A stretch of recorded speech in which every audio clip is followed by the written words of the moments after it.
Yo, it's really good.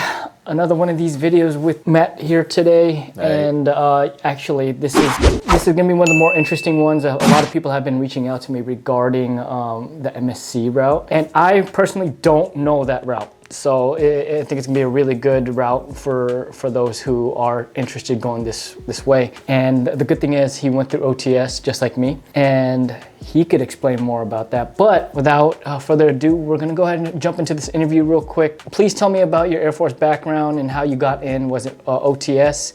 And also tell me your educational background with like what got you up until MSc. For sure, yeah. So no prior military experience for this. Same age as you, a little older, coming into the military. I was a GS employee, which is an Air Force civilian employee. That's good to know. Yeah, so I had a bachelor's in business administration, and then I used my civilian tuition assistance to get an MBA. Nice. Super similar to how like you do like your enlisted tuition assistance. You know, if you're already in the military, same pretty much. That's what I use as my qualifying degree. I will say the MSc career field is business related, right? Mm-hmm. So they're going to look for at a minimum, and you want to, you know, depending on the time you're watching this, I guess you want to double check with the commissioning guide. But at the time that I entered, it was a minimum of 35 business credits, or a business related degree, or a business finance degree, or a business healthcare administration focused degree. You could enter with just a bachelor's. However, you know, if you have your master's and it has, let's say if it's an MBA like I got, and it has an AACSB accreditation, they'll actually give you constructive service credit. And that additional accreditation is something to look for in those degrees. There's another one for the MHA as well, which is Master's of Healthcare Administration. So if you go that route for your education, I forget the additional accreditation body, but it's in the commissioning guide. That's interesting. Yeah. So since you did MBA, right? I guess my next question would be, since it's not Masters of Healthcare Administration, mm-hmm. would you be able to function in different AFSCs? I mean, not different AFSCs, in different roles. Let's say on the line side as a business administrator. Yeah. So I guess backtrack a little bit. So. I decided I wanted to become an MSc before I pursued my degree, my MBA. So I specifically chose my MBA because I wanted to be a little bit more broad and well-rounded than just a really narrow-focused healthcare administration master's. My MBA is a focus in healthcare administration, meaning I just took some additional courses. There's nothing on my diploma that says that. It's just additional education for myself. Didn't help or detract from my application at all. I will say I think the MBA is definitely more rounded personally. I do think it gives me a better understanding of things like finance, of course. You do more of that. Yeah. Finance, accounting, all your basic business management degrees give you. Whether or not that makes me more qualified to work in another line side type capability, that's hard to say. I think that's kind of personal. A lot of the Air Force seems to be on the job type training or through tech school. So I think really any degree coming in, if you have a bachelor's, you can pretty much pick up any line job unless it's, you know, STEM oriented. Have some stipulations for electrical engineering, computer science, that kind of stuff. But working in logistics or LRO, FSS, definitely could hop into any of those, especially finance. Yeah, for sure. Yeah. And what's interesting about you is you're just not limited to healthcare, and I think that's the cool part is you can function in any administrative role. And the reason why I really want to get his interview perspective is, and he's heard my story, is I got thrown into a position that requires me to do a lot of MSc stuff. Yeah. And I just have my MSN, which is Master's of Science in Nursing, which, you know, focuses data analytics. And the whole thing that I'm doing is like learning this whole new language. I don't even know about RVUs. What was GPUs. Yeah, RVUs, GPUs, and there was another thing that like they focus solely on is like COAs and LOEs. Like for me, I had no clue what that lingo was until I came here. But you know, speaking with MSCs and MSCs at like my home station, which is crazy because me and him from the same duty station, is they all said that especially the nurses, like a lot of them have left the bedside to do like MBA, and a lot of them have like they say that they don't regret their decision. So you know, this is actually opening my eyes too, because I am actually thinking about pursuing an MBA after doing what I'm doing right now. It's only because like I didn't know that world existed.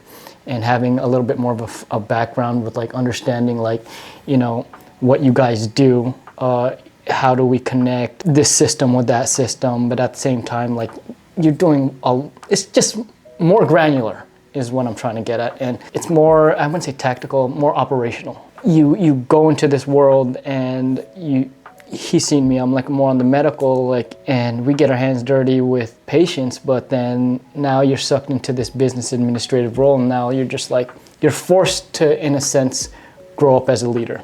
And that's what he does. He supervises a lot of people, and I guess that would lead into the next question is, what do you do specifically with regards to your job, but at the same time, who you lead? I'll cover a little bit of basics of the stereotypical MSc jobs. The big ones we hit right off the bat are medical logistics, medical readiness, resource management, which is your finance department and your manning department.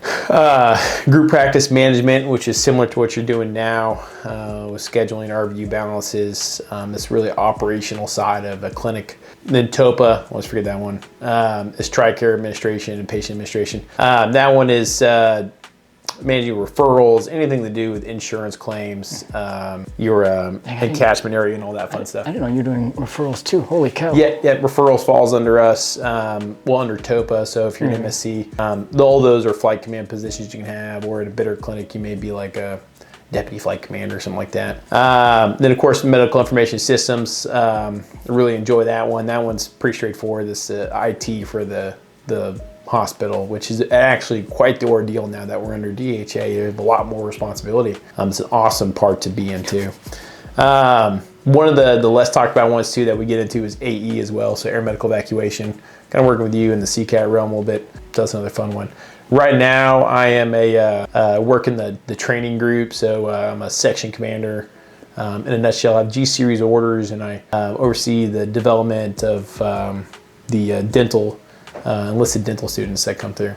So dental technicians, dental assistants. Really the hard work's all done by the military training leaders or MTLs. They do a stellar job. And it's awesome to work with them because they come from all sorts of Air Force careers. And I think we only have one medical one actually. So it's really great to get that diversity of work background that they have. It's a really awesome learning experience. And of course, seeing all like the new the new folks entering the Air Force is great too, because it's the bedrock of our medical corps there in the Air Force. It's awesome to be a part of that. Some really smart people come through there. And that's super interesting because like you came from civilian as well. So do you plan on actually staying the long haul? What, like 10 years, 20 years? What do you think? I'd love to say 20 years, if the body permits and the lifestyle permits, But of course, I'll do what's best for the family. Oh, absolutely. Wife's also active duty, so I didn't know she's been longer. So her career probably comes first, so she'll hit retirement first. So that one's the primary focus, and the Air Force has done a really good job of keeping us together so far. So hope they will continue, and that'll drive me to stay in longer. That's the beautiful part about the Air Force, and like I haven't mentioned that in the past. I probably have. I don't remember, but the past interviews is like, let's say you have dual male spouses, right? And they highly consider your lifestyle and like your mentality of like staying sane, and they want to keep the spouses together wherever they are. They try their best to do that, and I think the Air Force does a great job of doing that. Dude, I don't know if you got that email, but it's like the red exercise or something like that. It's like Afrogen exercises, and I'm sure you're gonna get looped in on that too, because there's like 3 major exercises, and I was like, yo, what is this? We already addressed that he possibly stay in the Air Force, but my question is, what are your goals with the Air Force? Yeah, so there's as we mentioned, all those areas I touched on with MSCs are all different career paths we can eventually take, right? A lot of what an MSC does is command, and we pretty much start off as flight commanders in almost every clinic you go to. Once again, this is a big one, then you'll probably be sitting as a deputy commander until you hit a senior captain or FGO or something like that. But if you go to a clinic like where we're at right now at Maxwell, fresh out of OTS lieutenant, you'll more than likely be a flight commander of something, which is awesome, you know, indoctrination into leadership. And that's something that you do not get in a civilian clinic, right? There's almost no hospital on earth that's going to give you that responsibility. So, but as far as what I want to do, career track wise, still don't know yet, right? Because there's still so many areas of being an MSC I haven't touched on. AE is something that I would like to get into, and readiness are my two biggest focuses right now. They just seem to be the most interesting. Logistics as well. That I've already done systems. I really enjoyed that, so I could fall back into that. As far as education and specialty jobs, the Medical Services Corps, MSC Corps, has a education opportunities called HPERBs that we can apply for. They have boards every year to select those, and they range from a variety of master's degrees to a doctorate to internships and fellowships. They had an internship with Dell or Apple or something like that for one of the IT ones. So lots of really cool education opportunities. So yeah, I would definitely not write off a second master's degree. The PhD is something that I'm extremely interested in. Once again, I'm, you know, being joint spouse, I'm just kind of riding the wave, to be totally honest with you, and kind of letting fate take us where we go. So if it presents itself, y'all definitely do it. Is it the same thing? Like because for us, we go through AFIT, will be the same for you, AFIT? Well, so yeah, they're all considered AFIT educations, but the education itself is almost not always through AFIT. Yeah, so probably the biggest one, I'll touch on this one, is it's an MHA and MBA combination. So you get both degrees through the Army Baylor School, which is actually on Fort Sam. Okay. And so that's one of the bigger programs. But like the master's in IT, HPERB that's out there, that's at like a civilian school, and I believe that one you get to choose where you go. Okay. Yeah, we have the same program. It's kind of like, especially if you want to do like clinician, master clinician. For us, it's the same thing. You apply to a program, and if you get accepted and you apply to AFIT, then the two kind of shake hands. You technically live as a civilian for 2 years, and you get paid through the Air Force, and like, who doesn't want that? Because if you've already done your master's, which a lot of people in the Air Force have, these programs, all the writing that we're doing is actually easy. Like, it's not bad, because we've already been through the ringer of it being hard. Once that becomes the norm, like everything else kind of, it falls into place and everything becomes easier. Yeah, your bachelor's is going to be your hardest education, in my opinion. Oh, absolutely. Yeah. With what you just said recently, like compared to civilian, right? What do you feel like the Air Force has done for your career that the civilian has not done? You know, MSc colonels, the one thing that I was talking about is like the 06 level MSc, SGA, or Med Group Commander. They're most akin to like the COO or CFO or CEO of you know, a medium to larger size hospital network. So yeah, there's a lot of direct civilian transition in that aspect. Even if you don't make it that far though, just being able to go into, let's say, medical information systems and get practice as a chief information officer. That's not a title that you're gonna get very quickly in the civilian world. You know, there's some caveats with that. You're not you may not get the same breadth of experience that like a civilian chief information officer will, but you get a lot. Same with just managing a flight of 30 or 40 people. Oh yeah. Working in finance and all that. It's such a variety that you get, and you get so much experience right away. Oh yeah. And having come from the civilian side, I did not work in healthcare, the civilian sector, but I'll tell you, those experiences don't come that fast in any civilian department that you work in. Oh yeah. So yeah, it's the biggest thing is definitely the on-the-job training that you get and experiences. Oh yeah, absolutely, and that just goes to show that like half the stuff that we're doing in service right now is way out of our realm. And you like I explained to him that like I'm functioning technically as an MSc, but at the same time like seeing a whole different side of things. And should I leave at 10, 20, whatever, I don't have to go back to nursing. I could technically just go do whatever the heck I want. I mean, I could even start a business, because now we have the proper skills to develop what we need, you know, to track our finances, overhead costs, et cetera, et cetera. With a multi-capable airman like him, like he could even become a CEO of like a bigger company. And that's the beautiful thing is once you imprint a lot of this onto your you know, resume, and when you get to the level of lieutenant colonel, you're practically set for life. And by the time you hit lieutenant colonel, like you probably just want to go for 20. Because me and him, I think me and him are going to be in touch for quite some time because like we reflect each other. We'll be in the medical, in the medical corps specifically. We're going to run into each other a lot. And the crazy thing is, he knows one of the dudes that I worked with, and I went with him to NSM, and I got to know him. And again, very small core. The more that you put into this field, the more that comes out of it. We would not be here at this specific course if our commanders knew that we were capable of doing bigger things. So that's what it is like they don't put you through these programs if you're just gonna be like, no, I'm not gonna do, I'm not gonna do good. So they obviously see something in us, they're priming us for something bigger, and that's literally to take over the next commands. And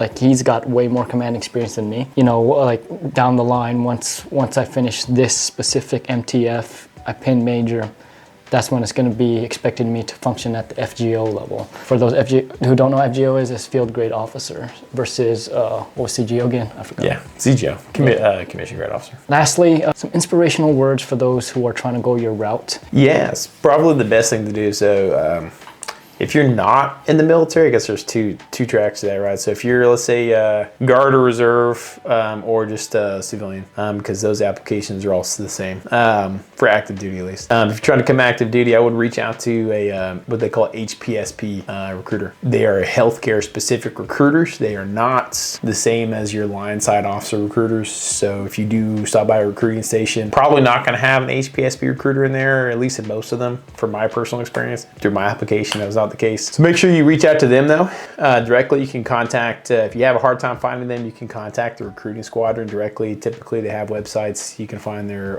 org box emails and email, hey, I'm trying to find an HPSP recruiter in my area, usually regional, and talk to them because they'll have the specifics.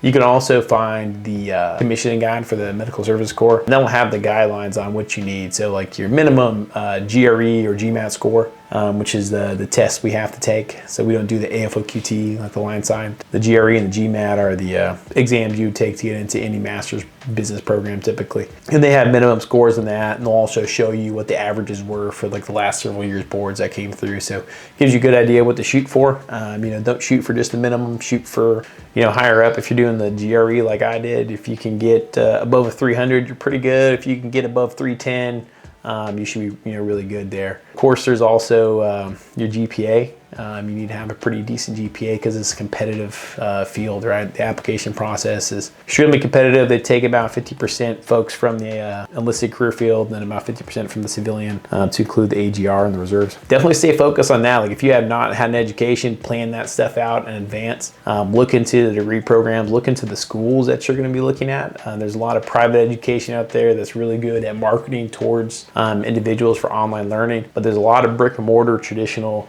state-run schools that also have stellar online programs, probably be around quite a bit longer too than some of the private for-profit universities that are out there. Also look at the accreditation bodies too, because if you're going to spend 2 years to get a master's degree, you might as well get 2 years of constructive service credit. And there's a lot of schools that offer those additional accreditations, but you just want to make sure that yours that you're looking at does that. If not, see the cost differential for doing another one. I went to Texas A&M University Corpus Christi. It was all online, AACSB accredited, and they did those 8-week semesters. So if you're really gung-ho or maybe you're working, you can do the whole thing in a year.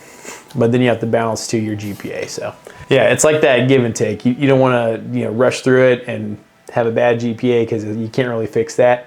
For your application. So the most important thing, scores, GPA, GRE score, being well-rounded. You don't have to have any healthcare experience. I did not coming in. A big part of the application process is going to be your interview with an 06 MSC, usually like a SGA or Med Group Commander, the typical ones that you'll run into. Your HPSP recruiter will set that up for you, and that's a heavily weighted thing. And this is all 06s. They're going to sit around and decide who they're going to take. They don't have a lot of time to look, so they look at your interview score that they'll give you, and there's an average for that you can see on the application guide as well. But definitely come in ready for that. Listen to what your recruiter's got to say. They'll usually set you up for success. Be professional, dress nice. It's a job interview, so dress the part. For the folks that are already active duty enlisted trying to apply, once again, look at those TA options. Go to your education training office. figuring out the education options that you have. Always harp on, don't leave TA on the table. Don't jump straight to the GI Bill, because TA is free money that you're leaving if you don't use it. So definitely utilize that. Plan out your degree. Like, don't just kind of aimlessly pursue an education. I would definitely shadow with an MSc. Make sure it's something that you actually want to do before you go down this education path. Because if you get your bachelor's through TA, and you decide that you don't like being an MSc or want to be an MSc anymore, and you want to go do electrical engineering, you can no longer use TA for a second bachelor's degree. So it's one of those things you're gonna just want to make sure that you're focused and have a good plan in place. I really do enjoy the job. They've given me so many opportunities, and similar to you, I've had quite a few opportunities to get my hands dirty, so to speak, with learning on the medicine side and the Medic X, or well-rounded like medical thing that we have. Yeah. So it's been an awesome experience, right? Like, wait, have they been making you been making you teach at Medic X? So no, that I'm caught on that I'm a T-CCC instructor yet. So no, I haven't had to teach yet. But yeah, it's been awesome. Yeah, like I've done IOs, IVs, we cadaver labs, right? Like I intubated it. Like there's so much stuff that's like an admin person you'll never get to do in a civilian world, right? And they do that because of like the training, like part of the teams you can be on, and part of the deployments and places that we would be and experiences that we may have. You got to be ready for that, and that is 100% something that an administrator will not get. I say that confidently, will not get out there in the civilian world. Yeah. So even if you're not planning to do an entire career, you always have the National Guard and Reserves too, if you like it but don't want a PCS. Yeah. Those options are always available too. But yeah, that experience, the job experience, is the most unique thing about the military for sure. Yeah, and the crazy thing about him is like he's already done it. He's already done an Africa tour. He's already at a bigger MTF, but just consider like how much he's done. You've been how many years now?